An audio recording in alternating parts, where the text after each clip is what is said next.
All right, so the Windrush Generation is my parents, and really all of the kids at the time in the band, parents was part of that Windrush Generation. And to give you any understanding of what this could be like for this set of people, you're talking about people aged between 17 and 25 being taken. They wasn't taken from their homes, they were sent by their parents. So it's a different scenario. It's like your father or your mother and father said, right, there's an opportunity in England. We're going to save up all our money. We're going to sell what we have so you can go to England. Yeah.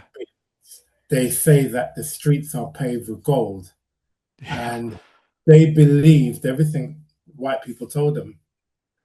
So they honestly believed that the streets were paved with gold. And these are the Uh, people in the Caribbean islands that are yeah, sending their children to the UK.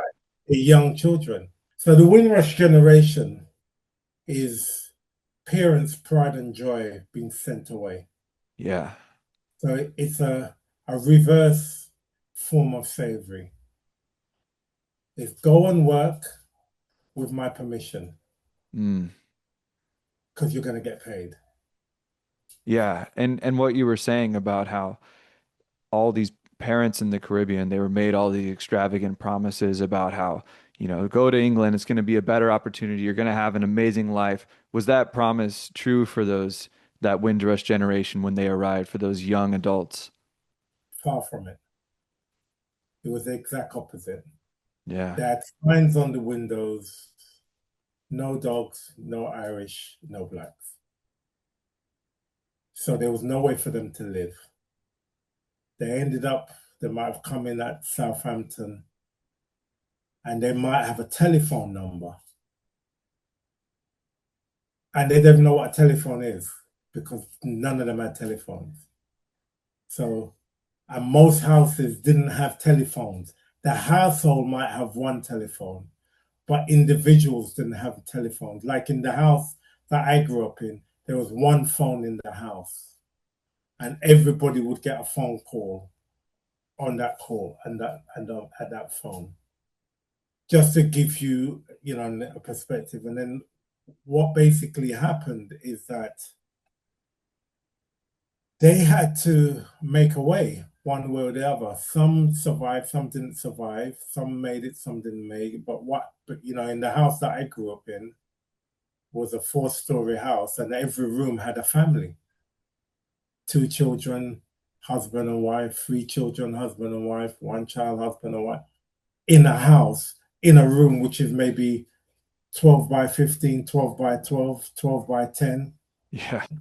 And everyone's sharing the bathroom, everyone's sharing the kitchen, and everyone's going to work in places where they're belittled, they're not respected at all.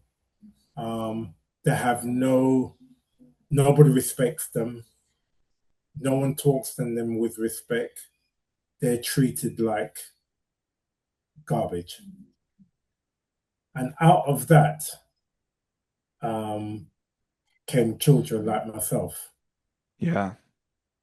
Then we're going to schools where you're the only black child in school. And children are not used to seeing black children, or definitely don't talk to them, or don't talk to, because whatever they saw on television was their narrative of who we were. And then you had another set of white people who just thought that um, they're here to take our jobs, they're here to take away this, and they just believed that we were there. Our parents came to take away what was theirs, but that wasn't the case Yeah. because everybody was planning to go home, go back within 5 years, save some money and go back. The average person who left the Caribbean, it took them between 15 and 20 years to go back. to save enough money to be able to travel, bring up a household, still send money back to the Caribbean between 15 and it took my mum 16 years to go back for the first time to see her father. Wow. Her father wasn't able, or mum wasn't able to come and visit her. Wow. So that is, so that is, I mean, the basis of what we grew up. And so the only thing we had was music. Yeah. And my dad always played music from blues to jazz to blue beat to ska and reggae. And my dad always had a little club in his basement where people would come and play dominoes, listen to music. People have their birthday parties, their christenings, wedding receptions, because anywhere else that had these facilities, black people wasn't allowed.